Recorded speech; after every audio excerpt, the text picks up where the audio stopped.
Can you give us a quick overview, scouting report? Very scary football team.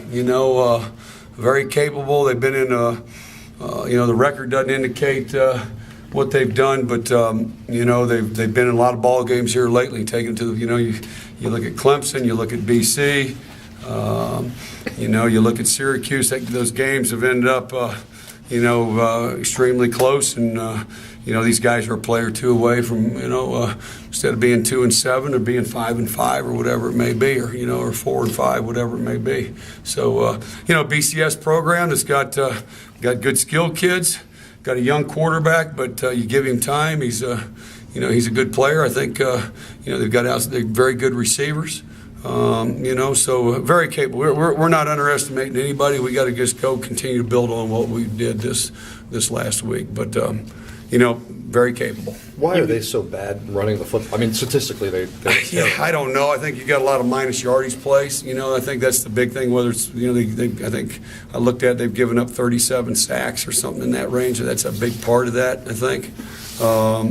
But you look at you watch Florida State, you watch Clemson, you watch BC, all who have pretty good defenses, Syracuse, and you see a big play, and but then you turn around and turn it over, or get a minus yardage play, that type of thing, and I'm sure they're preaching kind of what we've been doing. If they just execute and things will turn out their way, and but you see them in spurts playing really, really well, and then, at times you see a guy go the wrong way or whatnot, and that's kind of with a new staff and terminology and that type of thing, which I'm sure that's still part of it a little bit. So they haven't gotten to a point where they've sort of abandoned the run and gone one-dimensional or anything? I wouldn't say that. They're still going to try to do that, and that's still got to be our mindset, is we can't have them have success running the football, but hopefully we can do that. That's sometimes easier said than done right now with our group a little bit. But they're not. They just haven't abandoned. You don't see them throwing it 50 times a game. They're not doing that. So they still want to. I think they still want to establish what they want to do.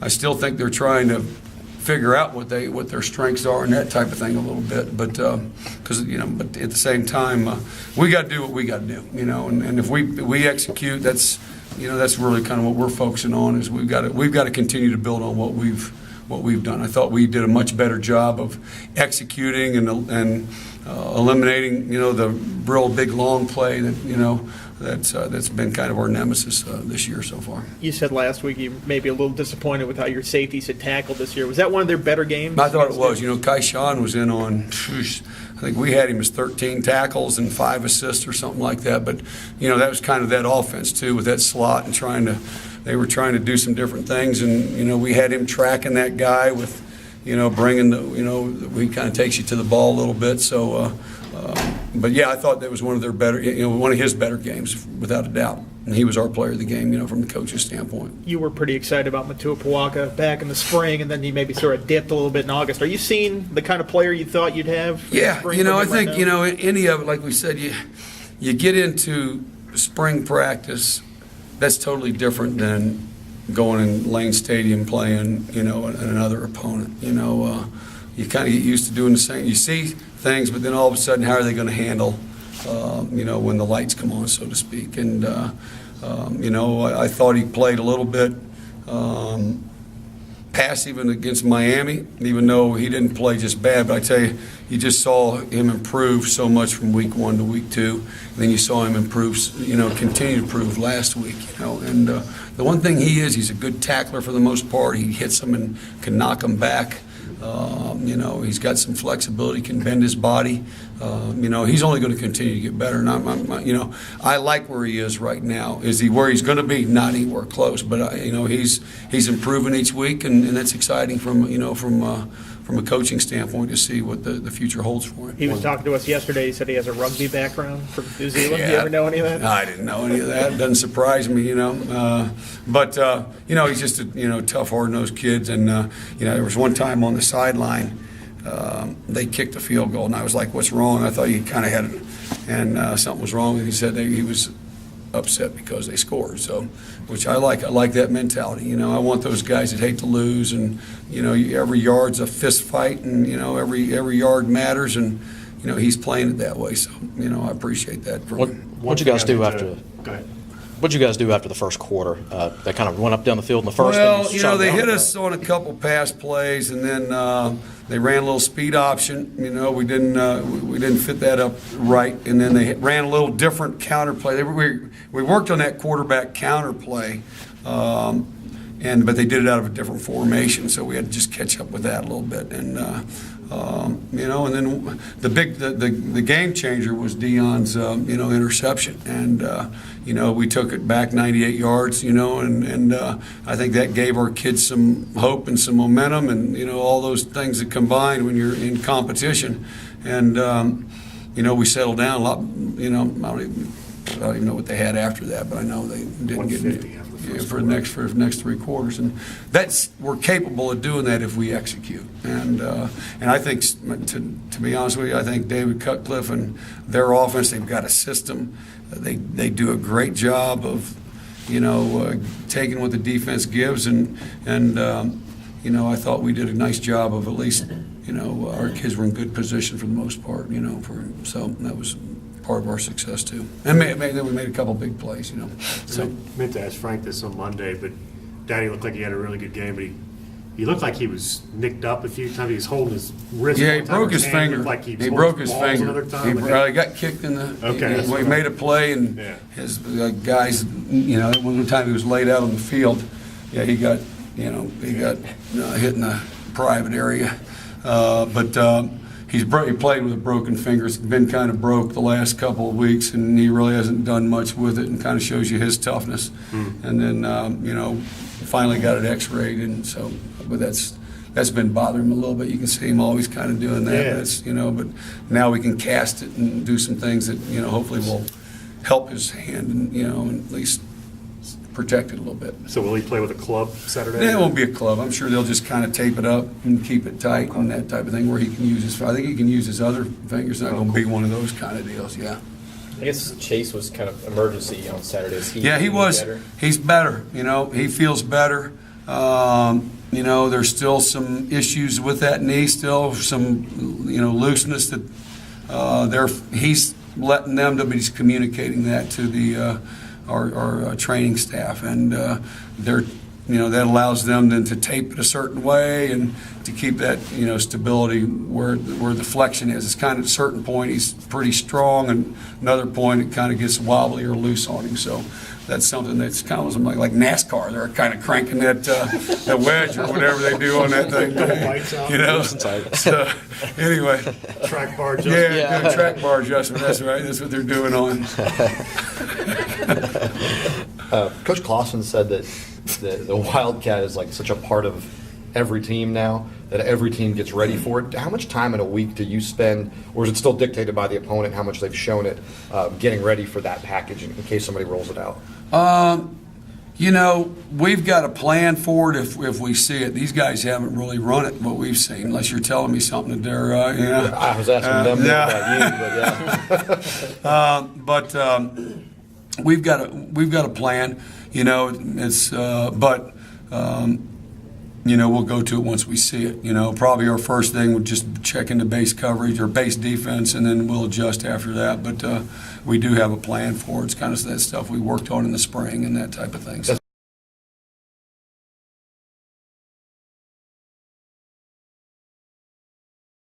Defense, particularly the secondary and the corners are four-year players. How much of a challenge does that present, especially when you have young receivers going against such seasoned corners? Yeah, I think this could be one of the better secondaries that we played. I think both corners are excellent.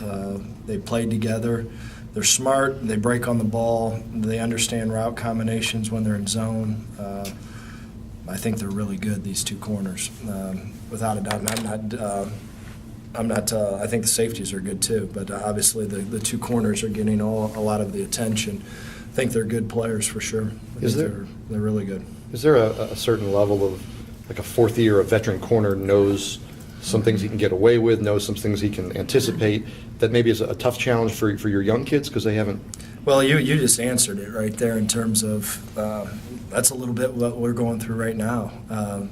You heard me talk about Bucky's route 5 weeks ago. 5 weeks ago, he had almost the same exact situation and didn't do that, and we didn't score. So obviously, the older you get, the more seasoned you get, the more you're going to do right. And but to answer your question, those corners, you're exactly right. They've been around. They've seen it all. They anticipate well. They play the sticks well. They play down and distance well. I'm very impressed with them. You mentioned Bucky. Where have you really seen the biggest strides with him the last couple months? Just overall details. You see that with a lot of our young guys. We watched out here against the Miami game with Isaiah running a bulldog. It was basically a post curl route that wasn't very good, and then you see him 2 weeks later do it exactly like Bucky did his touchdown pass. You're starting to see the young guys starting to move from freshmen to guys that have played a little bit, which is really exciting. And we just got to keep going and keep improving. And those guys have got to be hungry.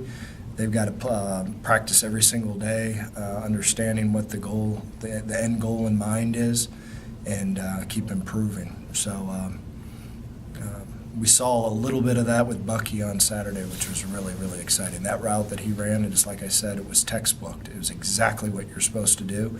And 5 weeks ago, he had that same situation and didn't do it. So that was a major, major big deal for him and a major improvement. Is that just in terms of depth of the route or how he set up the Technique, defender? depth, attacking proper leverage. I mean, it was just like I said. I don't say things are great very often, and it was great. So, When he does something like that, you turn to Steiny. I mean, you two are next to each other in the booth. I said it right whenever we saw it develop. The safety, the free safety matched Malik exactly like expected. The Mike linebacker walled.